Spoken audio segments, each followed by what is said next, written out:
প্রসঙ্গ CSK versus RCB ফ্যানদের বিতর্ক। মানে ফেসবুক জুড়ে তারা এমনভাবে তর্ক বিতর্ক জুড়েছে, মানে যেন মনে হচ্ছে যেন ভারত পাকিস্তানের যুদ্ধ হচ্ছে। অথচ মাঠে যখন আরসিবি বিরাট কোহলি হোক বা সিএসকে মহেন্দ্র সিং ধোনি, বর্তমানে যদিও চোটের কারণে এখনও ম্যাচ খেলতে পারেননি, তো তারা যখন একসঙ্গে থাকে তারা একে অপরকে ব্যাটিং টিপস নেয়, আরও বন্ধুত্বপূর্ণ আলোচনা করে। আর মাঠে স্টেডিয়ামে দর্শকরা একে অপরকে গালাগালি, কাদা ছোড়াছড়ি, মানে যা তা বিতর্ক সৃষ্টি করছে। আমি জানি না, ক্রিকেট একটা জেন্টলম্যান গেম, এবং অবশ্যই দর্শক হিসাবে একটা মানুষের আশা আকাঙ্ক্ষা থাকবে। হয়তো এক সময় সিএসকেও যখন খুব টপ লেভেলের ফর্মে ছিল, আরসিবির একটা কাপ ছিল না 18 বছরে, তো অনেক ট্রোল করেছে। হয়তো সেই পরিমাণে আরসিবি আর সিএসকের একটা ফ্যান বেসের মধ্যে লড়াই রয়েছে। আর কর্ণাটক এবং তামিলনাড়ুর মধ্যে তো কৃষ্ণা কাবেরীর জলবন্টন চুক্তি নিয়ে এমনি একটা বিতর্ক রয়েছে, তো সেখান থেকে আরও রাইভালারিটা স্ট্রং হয়ে উঠেছে। কিন্তু আমার মনে হয় অ্যাজ এ ক্রিকেট ফ্যান, তোমরা অবশ্যই ক্রিকেটটাকে অ্যাজ এ ফ্যান তোমরা নাও, কিন্তু ঘটনা হচ্ছে সেটাকে একটা বন্ধুত্বপূর্ণ সৌহার্দ্যপূর্ণ তর্ক বিতর্ক হোক। আরসিবি সিএসকে ডগ বলছে, মানে প্লেয়ারদেরকে ডগ বলছে,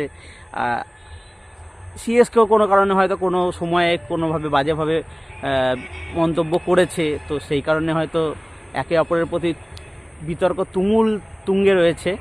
তো আমি শুধু একটা কথাই বলবো, যে আইপিএলটায় ভারতীয় প্লেয়ারদের উন্নতির জন্য, ভালো ভালো উদীয়মান স্টার খুঁজে আনার জন্য, তো সেটাকে উপভোগ করুন। প্রত্যেকটা প্লেয়ার যে ভালো খেলছে তার সাপোর্ট করুন, যে ভালো খেলতে পারছে না অবশ্যই তার সমালোচনা করুন, কিন্তু সেটা হওয়া উচিত একটা সৌহার্দ্যপূর্ণ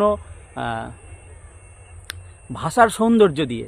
তো এইভাবে একে অপরকে কাদা ছোড়াছুড়ি বন্ধ করুন। কদিন আগে টি-20 বিশ্বকাপে ভারতীয় প্লেয়ারদের আমরা সবাই একসঙ্গে কী পরিমাণ সাপোর্ট করেছি, তার কয়েকদিন পরে আইপিএল শুরু হয়, আমরা এমনভাবে বিতর্ক করছি একে অপরের সঙ্গে যেন মনে হচ্ছে আমরা একে অপরের চিরশত্রু। জানি না, 1 মাসের আইপিএলের শত্রুতা করতে গিয়ে আমরা বাকি 11 মাসের যে ইন্ডিয়ান দলের প্রতি ভালোবাসা, সেটাকে ক্ষুণ্ণ করছি না তো, তাদের সম্মানহানি করছি না তো? সেদিকে প্লিজ বিশেষভাবে নজর রাখুন। ক্রিকেটটা হোক একটা ফান পার্ট, মজার পার্ট হিসাবে দেখুন।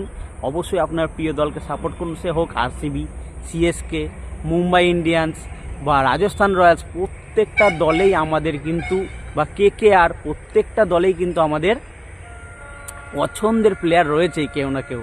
তো আপনারা আপনাদের পছন্দের প্লেয়ারকে সাপোর্ট করুন, ভালোবাসুন, কিন্তু বিতর্কটা এরকম বাজে লেভেলে নিয়ে যাবেন না। আলটিমেট আমরা ভারতীয়রা বাকিদের কাছে হাসির পাত্র হয়ে যাই। তো ক্রিকেটটা একটা জেন্টলম্যান গেম, এবং ক্রিকেটের দর্শকরাও হতে হবে জেন্টলম্যান আমার মনে হয়। তো যদি আমার এই ভিডিওটা ভালো লাগে, আমার এই স্পিচটা আপনাদের মনে হয় যে না আমি একটা ন্যায্য যৌক্তিক যুক্তিযুক্ত কথা বলেছি, অবশ্যই আমার চ্যানেলটাকে লাইক সাপোর্ট করবেন সাবস্ক্রাইব করে। ধন্যবাদ। এরকম ভিডিও আমি আরও আগে বানাবো, আপনাদের শুধু সাপোর্ট চাই। ধন্যবাদ।